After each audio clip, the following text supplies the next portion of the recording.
Good evening guys, कसे आहात तुम्ही? आय होप तुम्ही खूप मस्त असाल, छान असाल, सुंदर असाल, सुरक्षित असाल आणि माझ्या एका नवीन व्हिडिओमध्ये तुमचं खूप खूप स्वागत आहे. तर आज आपण उपवासाचा गोड चिवडा करणार आहोत आणि बटाट्याची काप करणार आहोत. तर चला पटापट सुरुवात करूया रेसिपी करायला.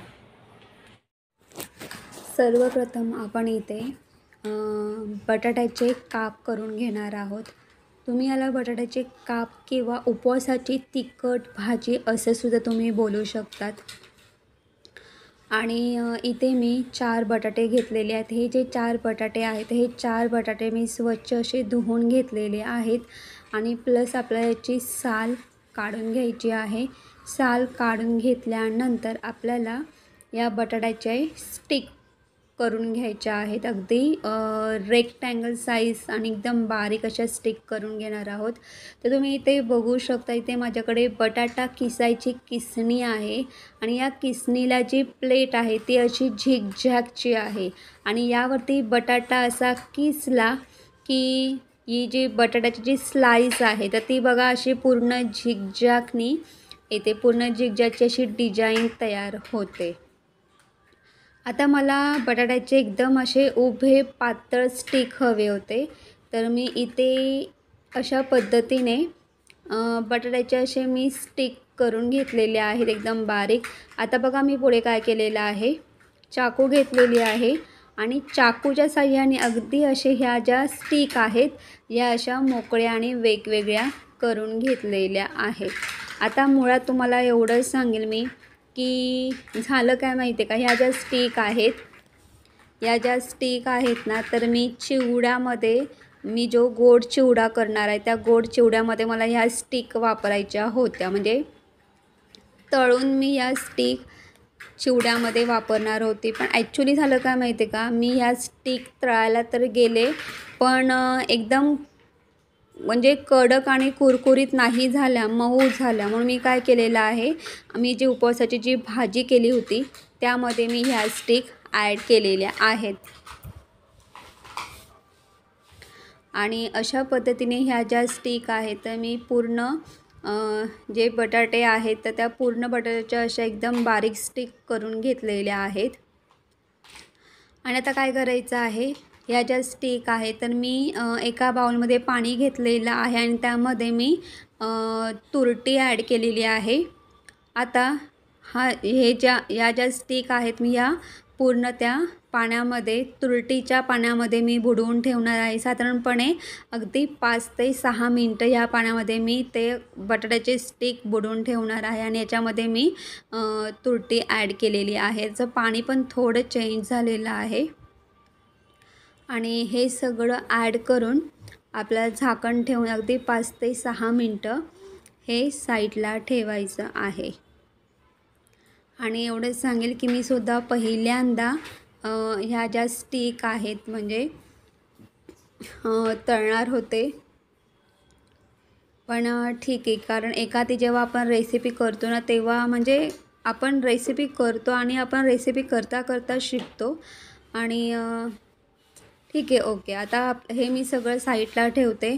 आता पुन्हा मी 4 बटाटे घेतलेले आहेत. जसं मी तुम्हाला सांगितलं की आज आपण उपवासाची भाजी करणार आहोत, तिखट भाजी करणार आहोत. तर सेम अशा पद्धतीने आपल्याला काय करायचं आहे, बटाटा घ्यायचा आहे. मी ते बटाटे स्वच्छ असे धुवून घेतलेले आहेत आणि ते मी 4ही बटाटे वापरणार आहे. साल काढून घ्यायचा आहे आणि जसं आपण फ्रेंच फ्राईज बाहेर जसं आपण फ्रेंच फ्राईज खातो त्या पद्धतीने आपल्याला हे कट करून घ्यायचं आहे. तर काय करायचं आहे, एका बटाट्याचे 2 भाग करायचे आहेत आणि 2 भाग केल्यानंतर मग पुन्हा बटाटा असा उपडा ठेवून पुन्हा त्याचे असे काप करून घ्यायचे आहेत आणि एका कापचे आपल्याला अशा पद्धतीने असे 2 भाग करायचे आहेत. तर अशा पद्धतीने आपल्याला फ्रेंच फ्राईज तयार करून घ्यायचं आहे. आणि मी तुम्हाला एवढंच सांगेन, मी खूप वेळा ज्ञानेशला हे टिफिनला दिलेलं आहे आणि ज्ञानेश ते आवडीने खातो. एवढंच आहे की मी याच्यामध्ये फक्त ज्ञानेशला हे तळून त्या ठिकाणी मी मॅगी मसाला स्प्रिंकल करून देते त्या टिफिनला आणि हे तो खूप आवडीने खातो आणि हे चवीला तर एकच नंबर आणि भन्नाट असे लागतात।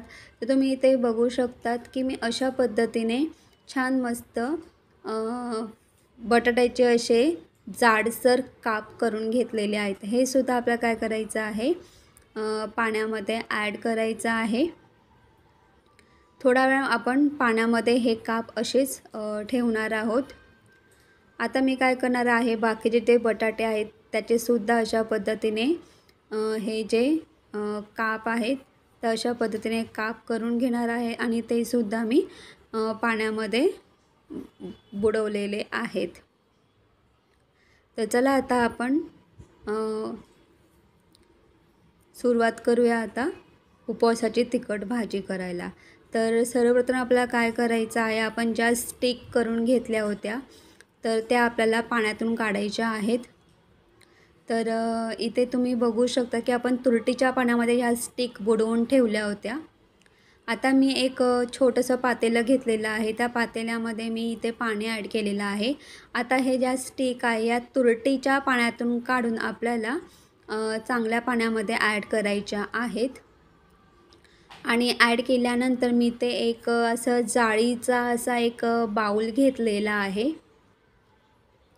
आणि चांगल्या पाण्यामध्ये ह्या स्टिक छान मस्त अशा बुडवून छान मस्त अशा धुवून घ्यायच्या आहेत आणि त्यानंतर इथे मी एक असा जाळीदार असा बाऊल घेतलेला आहे आणि या सगळ्या ज्या स्टिक आहेत त्या सगळ्या स्टिक आपल्याला या बाऊलमध्ये ट्रान्सफर करून घ्यायच्या आहेत आणि जाळीदार बाऊलमध्ये, म्हणजे या स्टिकला जोही काही एक्स्ट्रा पाणी असेल ना तो त्या पूर्णपणे तो निघून जाईल। तर मी अशा पद्धतीने पूर्ण या ज्या स्टिक आहेत बाउलमध्ये मी ट्रान्सफर करून घेतलेल्या आहेत। 5 ते 6 मिनटं आपल्याला असंच या ज्या स्टिक आहे बाउलमध्ये अशाच ठेवून द्यायच्या आहेत। त्यानंतर 5 मिनटानंतर काय करायचं आहे, असा एक कपडा घ्यायचा आहे कॉटनचा आणि या ज्या स्टिक आहेत त्या अशा पद्धतीने आपल्याला पूर्ण अशा पसरवून घ्यायच्या आहेत आणि मी अशा पद्धतीने छान व्यवस्थित पसरवून घेतलेल्या आहेत। आणि काय करायचं आहे, आपल्याला वरतून सुद्धा हा जो कपडा आहे हा फोल्ड करायचा आहे आणि फोल्ड करून छान मस्त याच्या वरचा जोही काही पाणी असेल तो पूर्णपणे आपल्याला हलका हाताने असा थोडासा दाब देऊन वगैरे छान मस्त पाणी पुसून घ्यायचं आहे। आपल्याला पाणी पुसायची गरज नाही, पण ते कसं वरतून कपडा टाकला ना का ते जेही काही पाणी असेल तो पूर्णपणे कपड्याला लागतो आणि आपल्या ज्या स्टिक आहेत त्या पूर्णपणे अशा कोरड्या होतात। खरं म्हणजे चिवड्यामध्ये या स्टिकचा मी वापर करणार होते, पण या तेलामध्ये टाकल्यानंतर ह्या मुळात खूपच अशा मऊ पडल्या, त्याच्यामुळे मग मी उपवासाची भाजी करणार आहे त्यामध्येच मी या स्टिक ॲड केलेल्या आहेत। एका प्लेटमध्ये ह्या सगळ्या स्टिक काढून घेतलेल्या आहेत आणि काय केलं नंतर मी थोडा वेळ मी पंख्याखाली सुद्धा या स्टिक ठेवल्या होत्या, म्हणजे या स्टिक पूर्णपणे कोरडा व्हाव्यात म्हणून मी पंख्याखाली सुद्धा मी या स्टिक ठेवून दिल्या होत्या। आता तुम्ही इथे बघू शकता, इथे आपण बटाट्याचे जे असे उभे काप करून घेतले होते ते सुद्धा मी पाण्यातून काढून प्लेटमध्ये मी प्लेटमध्ये काढून मी पंख्याखाली ते सुद्धा सुकून घेतलेले आहेत। एवढंच सांगते की आपल्याला हे ज्या काप आहे त्या कापवरती पाणी नको आहे, पाणी पूर्णपणे ऑब्झर्व झालं पाहिजे की तुम्ही कपड्याने सुद्धा ते काप पूर्णपणे पुसून घेऊ शकतात। आता बघा मी काय केलेलं आहे, या ज्या स्टिक आहेत या साधारणपणे मी तळून घेतलेल्या आहेत। अगदी 4 ते 5 मिनटं छान मस्त ह्या स्टिक तळून घ्यायच्या आहेत। त्यानंतर आपण जे बटाट्याचे जे फ्रेंच फ्राईज करून घेतले होते किंवा जे काप करून घेतले होते ते सुद्धा आपल्याला तळून घ्यायचे आहेत आणि तळून एका प्लेटमध्ये ट्रान्सफर करून घ्यायचे आहेत।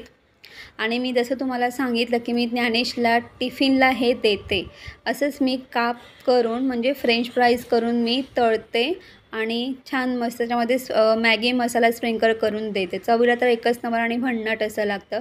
तर इथे मी कोथिंबीर आणि 4 मिरच्या घेतलेल्या आहेत.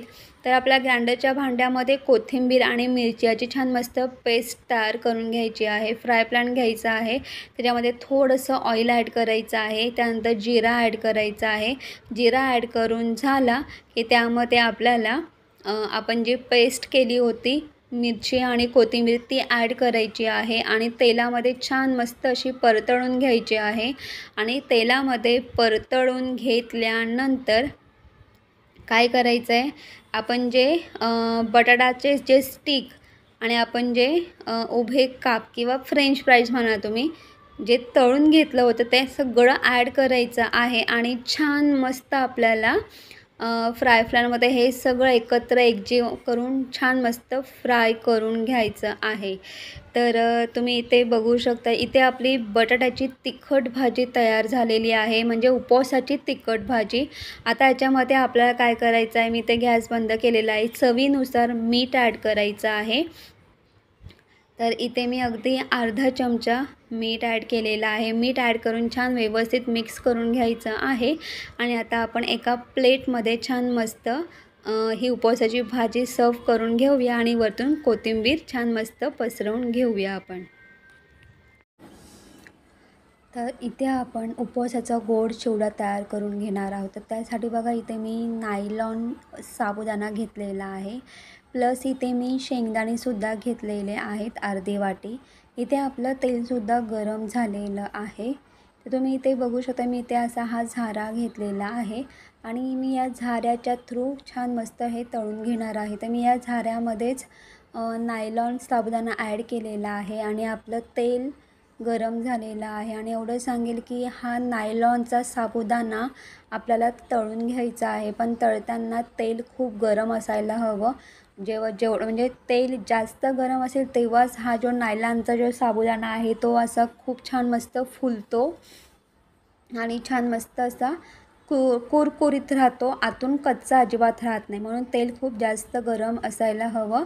आणि एक लक्षात ठेवा, हा नायलॉनचा साबुदाणा तळताना खूप काळजी घ्या, कारण तेल उडण्याची खूप शक्यता असते. म्हणून मी इथे असा एक मोठा झारा घेतलेला आहे आणि या झाऱ्यामध्येच मी नायलॉनचा साबुदाणा ॲड करून अशा पद्धतीने मी तळून घेतलेलं आहे. आता त्याच झाऱ्यामध्ये मी शेंगदाणे ॲड केलेले आहेत, ते सुद्धा तळून घेतलेले आहेत.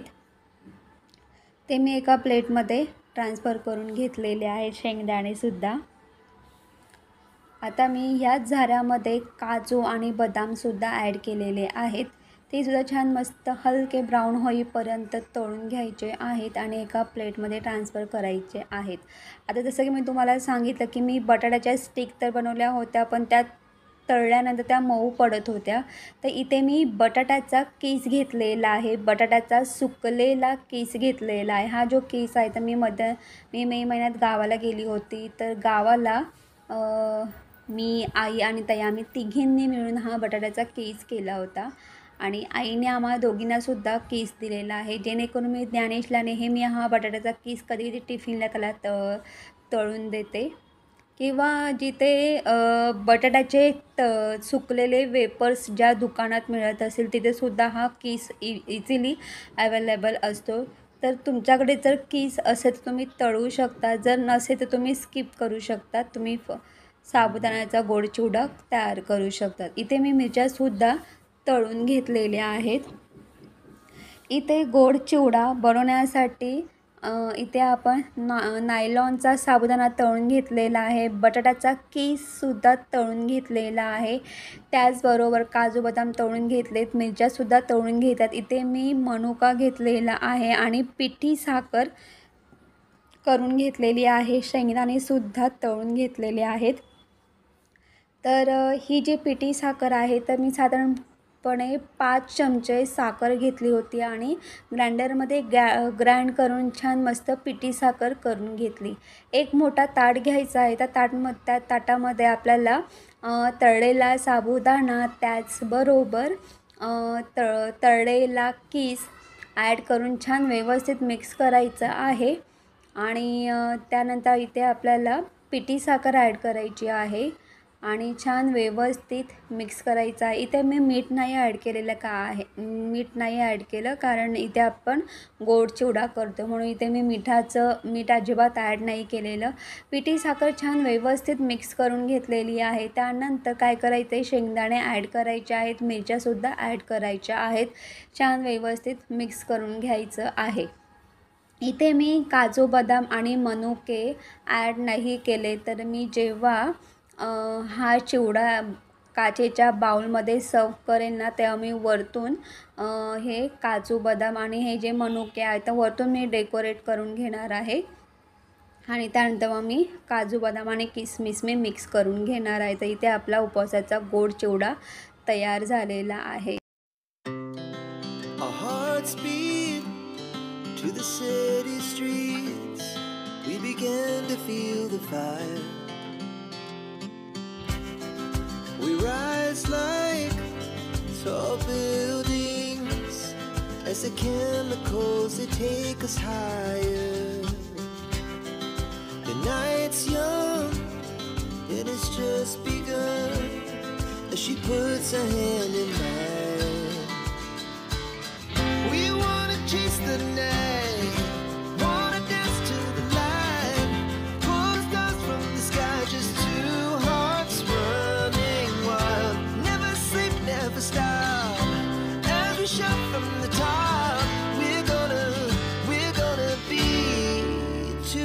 Running wild.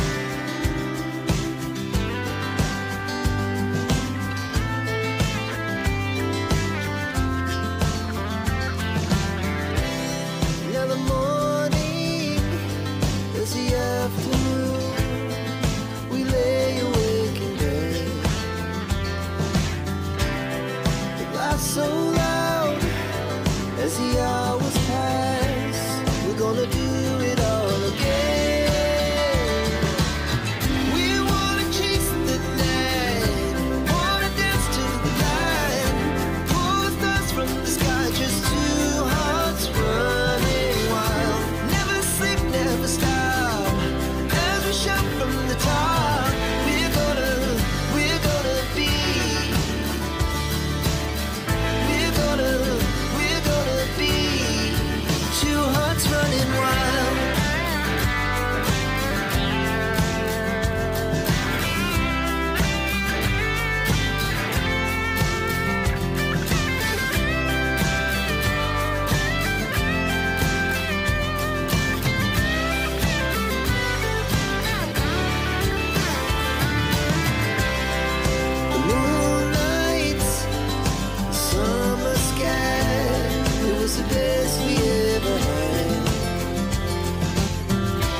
To the city streets, we began to feel the fire.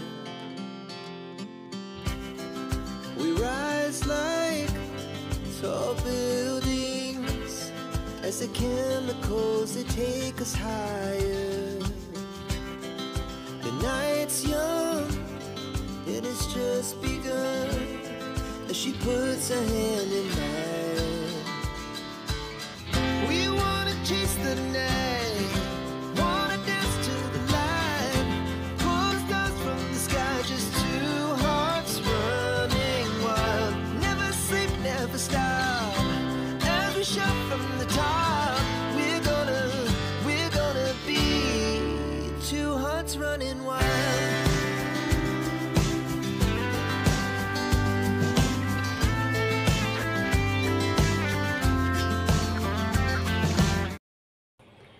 तर आपण नायलॉन साबुदाणा वापरून छान मस्त उपवासाचा गोड चिवडा तयार करून घेतलेला आहे. हा जो चिवडा आहे तर हा चवीला तर एकच नंबर आणि भन्नाट असा लागतो. आणि अजून एक गोष्ट सांगेन, तुम्ही याच्यामध्ये तुम्हाला जेवढे ड्रायफ्रूट तुम्हाला ॲड करायचे असते तुम्ही ते ॲड करू शकतात. प्लस तुम्हाला जर समजा इथे जो खोबरा असतो तो सुद्धा तुम्ही तळून यामध्ये ॲड करू शकतात. आणि हा जो चिवडा आहे तर हा चिवडा आपल्याला एका काचेच्या बरणीमध्ये भरून ठेवायचा असेल किंवा तुमच्याकडे एखादी प्लॅस्टिकची बरणी असेल तरीसुद्धा चालेल किंवा एका स्टीलचा डबा असेल तरीसुद्धा चालेल. हा जो चिवडा आहे 15 ते 20 दिवस खूप छान मस्त असा राहतो. तर तुम्हीसुद्धा अशा पद्धतीने हा उपवासाचा चिवडा नक्की करा. नवरात्रीमध्ये म्हणजे छोटी छोटी जेव्हा भूक लागते ना तेव्हा हा चिवडा कामी येतो. आणि आपण उपवासाची भाजी केलेली आहे. तर मी जसं तुम्हाला सांगितलं की आपण बटाट्याचे काप केलेले आहेत. तर बटाट्याचे काप असंही बोलतात किंवा उपवासाची भाजी असंही बोलतात. आता ही जी उपवासाची भाजी आहे चवीला तर एकच नंबर आणि भन्नाट अशी लागते. तुम्ही वरतून शेंगदाण्याचा कूट किंवा तुम्ही वरतून शेंगदाणे तळूनसुद्धा ॲड करू शकतात. आणि ही जी उपवासाची भाजी आहे तुम्ही टिफिनलासुद्धा घेऊन जाऊ शकतात. आणि अजून एक गोष्ट सांगेल की आपण नवरात्रीमध्ये 1 टाईम म्हणजे एकच टायमाचा खातो, संध्याकाळचा खातो मोस्टली, पूर्ण दिवसभर उपवास करतो. मग तुम्ही अशा वेळेला संध्याकाळच्या वेळेला तुम्ही अशी छान मस्त उपवासाची तुम्ही भाजी करू शकतात. आणि त्यासोबत उपवासाचा छान मस्त असा गोड चिवडा. हे जे कॉम्बिनेशन आहे ना चिवडा आणि उपवासाची भाजी तर हे कॉम्बिनेशन खूप छान आहे. चवीला लागल्यानंतर एकच नंबर लागते. म्हणून मी उपवासाची तिखट भाजी केली आणि त्याचबरोबर गोड चिवडा. हे जे कॉम्बिनेशन आहे हे तर चवीला एकच नंबर आणि भन्नाट असं आहे. तर गाईज तुम्हाला माझा व्हिडिओ कसा वाटला ते कमेंट्स करून सांगा. तर तुम्हाला माझा व्हिडिओ आवडला असेल तर माझ्या व्हिडिओ लाईक शेअर करा. आणि माझ्या चॅनलवरती नवीन असाल तर माझं चॅनल सबस्क्राईब करायला अजिबात विसरू नका. तोपर्यंत बाय बाय, टेक केअर. तुम्ही तुमची काळजी घ्या. से बाय बाय बाय. आम्ही तुला काय बोलते? कोणती भाजी? उपवासाची भाजी. कोणती भाजी? आम्ही ते बटाट्याचे काप नाही केले का? हा. हा त्याला उपवासाची भाजी बोलतात. अरे बटाटे काप केले होते ना हा, हा. तर मी ना केळ्याचे काप पण केले. अच्छा केळ्याचे काप. हा. Okay okay. इथून केली. नाही रे. से फाईन किश. बाय. बाय. आणि हा नाही तुला चिवडा आवडला उपवासाचा? हा. मी जो उपवासाचा चिवडा केला ना ज्ञानेशने चांगलं वाटे भरून खाल्ला. हा. अरे आणि आजचा टेस्ट होता की फ्रेंच फ्राईज पिझ्झा मग बर्गरचा. ओके. आणि अजून आणि चिवडा खाल्ला तर खाल्ला आणि याच्यावरती त्यांनी अजून एक फरमाईश केली. मम्मी हा छान मस्त असा साबुदाण्याचा तो गोड चिवडा तर केला, मग तू असा तिखट चिवडा करशील का गं मम्मी? हो ना. हो. आम्हाला ना गोड कमी पण तिखट जास्त आवडतं. हो की नाही? हो. से फाईन किश. Bye bye.